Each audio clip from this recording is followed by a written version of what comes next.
पूर्व deputy mayor स्वर्गीय नीरज सिंह के मौसेरे भाई हर्ष सिंह के घर पुत्र रतन की प्राप्ति से परिवार में खुशी का माहौल है। धनबाद के धैया स्थित संजय सदन को भव्य तरीके से सजाया गया, जहां सुबह से ही बधाई देने वाला का तांता लगा हुआ है। जनप्रतिनिधि, उद्योगपति, समाज सेवी और विभिन्न राजनीतिक दलों के नेता परिवार को शुभकामनाएं देने पहुंच रहे हैं। इस शुभ अवसर पर सुंदर कांड पाठ का भी आयोजन किया गया। वहीं लाखों लोगों के लिए आस्था और प्रेरणा के प्रतीक आध्यात्मिक गुरु एवं प्रसिद्ध कथावाचक राजन जी महाराज भी बच्चे को आशीर्वाद देने पहुंचे। हर्ष सिंह के घर आई इस खुशखबरी ने पूरे परिवार में उत्साह और उल्लास का माहौल बना दिया। पुत्र रतन की प्राप्ति पर धैया स्थित संजय सदन को आकर्षक रोशनी, फूलों और पारंपरिक सजावट से सजाया गया। परिवार के सदस्यों के साथ शुभचिंतकों का लगातार आना जाना लगा हुआ है। इस अवसर पर अभिषेक सिंह उर्फ गुड्डू सिंह ने कहा कि हमारे परिवार के लिए यह अत्यंत ही खुशी का अवसर है। घर में पुत्र रतन का जन्म हुआ है, जिससे पूरे परिवार में उत्साह का माहौल है। आप सभी के आशीर्वाद और शुभकामनाओं के लिए हम हृदय से आभारी हैं। विशेष रूप से राजन जी महाराज का हमारे घर आगमन हम सभी के लिए सौभाग्य की बात है। धनबाद में फिर से आगमन हुआ, इसके लिए रघुकुल परिवार को धन्यवाद। धनबाद हमार के धनबाद में आना हुआ और इस परिवार को बहुत बहुत बधाई। जिस उत्सव में हम यहाँ पर आए हैं, ये भगवत कृपा है साक्षात इस परिवार पर, जिसके कारण ये संयोग और सुयोग बना। और ऐसे ही भगवत कृपा परिवार पर सदैव बनी रहे, सब लोग स्वस्थ रहें, सबका मंगल होता। आप आइए कभी कथा में, हमारे दिखाई पड़ेगा कितने युवा आपको बैठे हुए हैं। पीछे के समय से आज के समय में युवा अधिक अध्यात्म से जुड़ा हुआ है।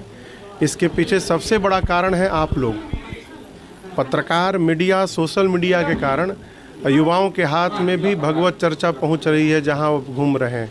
तो मेरे अनुमान से आज के समय में युवा सबसे अधिक अध्यात्म से जुड़ा हुआ है, कहीं भटकाव नहीं है। और जिसको भटकना है वो फिर घर ही जाके प्रवचन सुनाइएगा, तब वो भटक जाएगा, वो सुनने वाला नहीं है।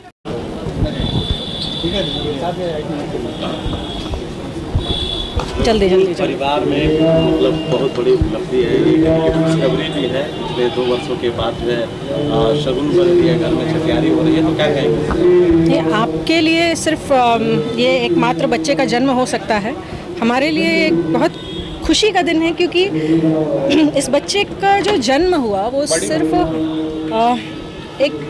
27 मई को हुआ और सुबह करीब 9:30 बजे के आसपास हुआ। और मैं आपको ये बता दूं कि इस 27 मई से लगभग 30 वर्ष पूर्व हम आज जहाँ खड़े हैं वहीं आसपास कहीं पर इस बच्चे के दादाजी की हत्या की गई। और हमारे लिए ये इसलिए मायने रखता है क्योंकि कहीं ना कहीं ईश्वर ने हमें आशीर्वाद दिया, किसी न किसी रूप में उन्हें वापस भेज दिया और ये विश्वास दिलाया। मैं ये बात आप लोग को इसलिए बता रही हूँ कि आज मारने वाले किसी को मार सकते हैं, उसका शरीर खत्म हो सकता है, लेकिन उसकी सोच और ईश्वर बचाने वाला है। ईश्वर अपना आशीर्वाद किसी न किसी रूप में देते हैं और ये आशीर्वाद हमें उस रूप में मिला है। लोग अपना प्रयास करें। ये परिवार, चाहे हमारा परिवार, हत्या की राजनीति का शिकार हुआ है धनबाद में, लेकिन हमारी जो निष्ठा है, हमारा जो धर्म है, हमारा जो विश्वास है ईश्वर के प्रति, वो हमें किसी न किसी रूप, किसी न किसी ऐसे ही आशीर्वाद के रूप में मिलता आ रहा है और मुझे विश्वास है कि सदैव मिलता रहेगा। बाकी आप लोग हैं आप सब लोग। राजन जी महाराज तो हम लोग के गुरु जी आशीर्वाद देने आए थे। प्रभु और पितर के आशीर्वाद से 3 साल बाद वापस हमारे कुल में हमारे पिता का आगमन हुआ है। 27 मई को हमारे पिता हमारे से छीन लिए गए थे। 27 मई को ही सेम समय पे हमारे भाई के पुत्र सहर्ष का जन्म हुआ है। असीम कृपा है प्रभु की, असीम कृपा है पितरों का, उसी का ये हम लोग जो भी कार्यक्रम कर रहे हैं। और राजन जी महाराज के आने से धन्य धन्य हो गए हैं हम लोग। हमेशा प्रभु की कृपा बनाए रहे।